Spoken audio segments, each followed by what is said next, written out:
Bismillahirrahmanirrahim. Assalamualaikum warahmatullahi wabarakatuh. Jumpa lagi dengan saya Dedi Wahyu Arisdawan.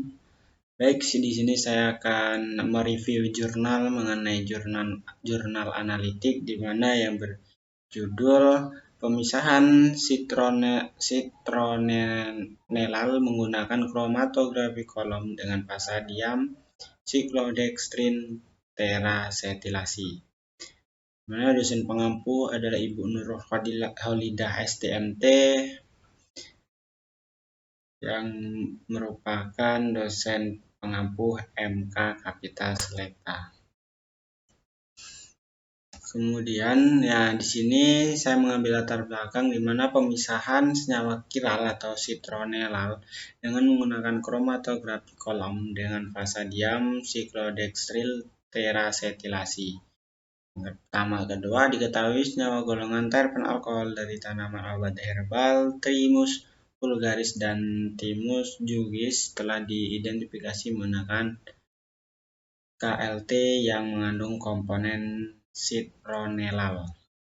Nah, rumusan masalah di sini ada 6. Yang pertama itu bagaimana sih hasil IR, produk reaksi asetil B-sikloestrin, terus kemudian hasil kromatografi kolom menggunakan L-Wen yang bergradien dengan Palladium cyclodextrin, dan yang terakhir itu ada bagaimana perbandingan kadar citronellal hasil pemisahan menggunakan kromatografi kolom dengan Palladium cyclodextrin dan Palladium silika gel. Tujuan itu tadi itu ada 6, bisa diambil dari rumusan masalah. Yang pertama itu untuk mengetahui hasil IR produk reaksi asetilasi. Kemudian untuk mengetahui hasil kromatografi kolom menggunakan L-Wen yang bergradien Palladium dan silika gel yang diuji dengan KLT. Kemudian 3 untuk mengetahui kromatogram GC citronel hasil pemisahan menggunakan kromatografi kolom Palladium cyclodextrin dan silika gel.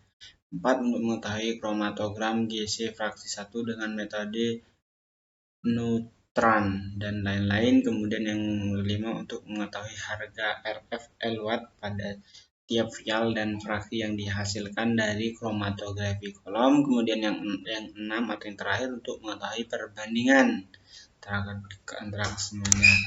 Kemudian manfaat ialah untuk menghasilkan reaksi asetilasi yang dianalisis dengan FTIR untuk mengetahui gugus fungsi. Kemudian cyclodextrin terasetilasi digunakan sebagai Palladium. Nah, prosedur kerja bisa dilihat itu yang pertama kita mereaksikan asetilasi di mana memasukkan 5 gram katalis GrO4 zeolit beta kemudian ditambah 20 ml anhidrida asetil dengan konsentrasi 0,0208 mol.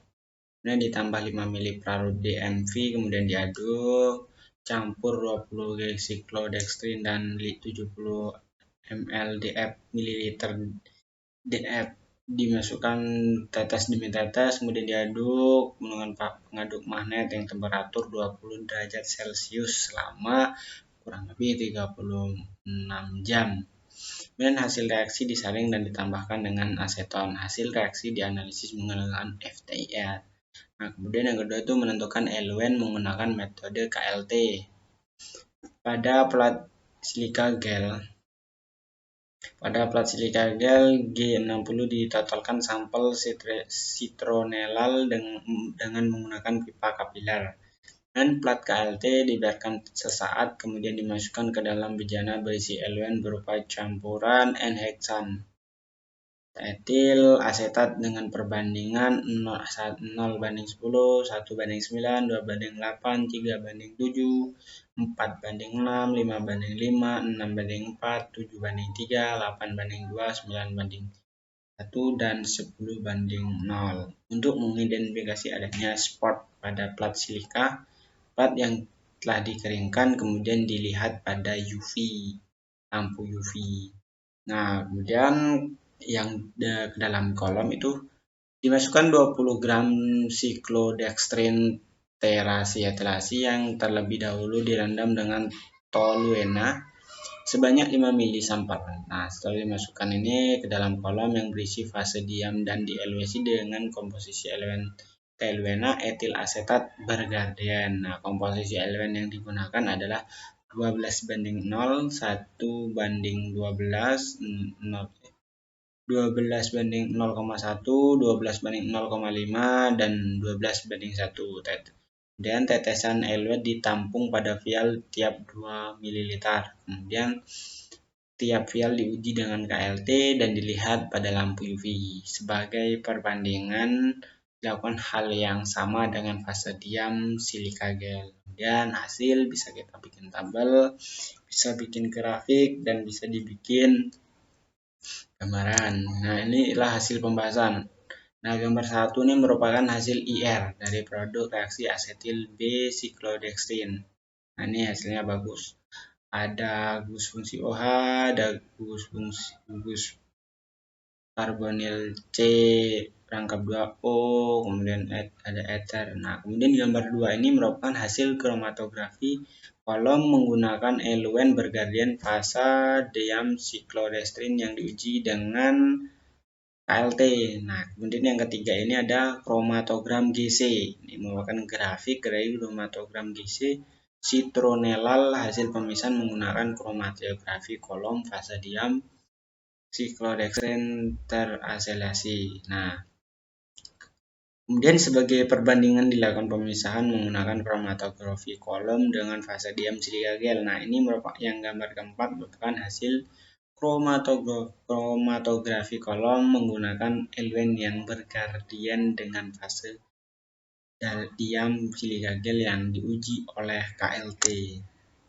Nah, kemudian ada gambar 5 dan gambar 6 merupakan kromatografi GC citronellal hasil pemisahan menggunakan kromatografi kolom. Nah, fase diam silika gel. Nah, ini gambarnya ada fraksi 1, fraksi 2. Nah, untuk gambar 6 ini merupakan kromatografi GC fraksi 1 dengan metode Neutron dan lain-lain. Nah, dari gambar 6 didapatkan kromatogram citronellal yang telah dipisahkan menggunakan kromatografi kolom dengan fasa diam siklodextrin terasilasi, namun berdasarkan kromatogram terpisahnya enantiomer dari citronel belum terlihat jelas. Hal ini dikarenakan kolom yang digunakan pada GC bukan kolom kiral. Untuk melihat lebih jelas bahwa enantiomer dari citronellal telah terpisah, maka harus dilakukan analisis lebih lanjut dengan menggunakan GC kolom kiral. Analisis dengan GC kolom kiral tidak dapat dilakukan karena kendala dari GC yang rusak. Nah, ini berikut adalah tabel yang pertama itu tabel harga RF pada tiap vial. Nah, ini yang kedua itu merupakan tabel fraksi yang dihasilkan dari kromatografi kolom. Ketiga merupakan hasil RF eluen pada tiap vial tadi. Kemudian yang keempat fraksi yang dihasilkan dari kromatografi kolom. Nah, ini bisa dilihat vial eluennya dari tabel 1 ada 7. Kemudian yang grafik kedua itu ada fraksinya ada 3, dari grafik tabel 3 itu ada 7 juga. Kemudian tabel 4 itu fraksinya cuma ada 2, tiap vialnya bisa dilihat. Kemudian ini dari data yang ada pada tabel 5 menyatakan bahwa kadar citron dari hasil pemisahan menggunakan kromatografi kolom dengan fasa diam siklodextrin terasilasi lebih tinggi dari kadar citronellal hasil pemisahan menggunakan kromatografi kolom dengan fasa diam silika gel. Nah, hal ini menunjukkan bahwa pemisahan menggunakan fase diam siklodextrin terasilasi lebih baik daripada menggunakan fase diam silika gel. Nah, ini merupakan yang terakhir, tabel yang terakhir itu tabel 5, perbandingan kadar citronellal hasil pemisahan menggunakan kromatografi kolom dengan fasa diam siklodextrin dan fasa diam silika gel. Nah, ini menggunakan kadar citronellal yaitu pakai persentasi. Nah, ini dipakai 3 fraksi. Nah, pemisahan dengan fasa diam siklonadiam. Nah, ini bikin perbandingan. Kemudian oke, habis mungkin itu yang bisa saya sampaikan. Nah, akhir kata, wassalamualaikum.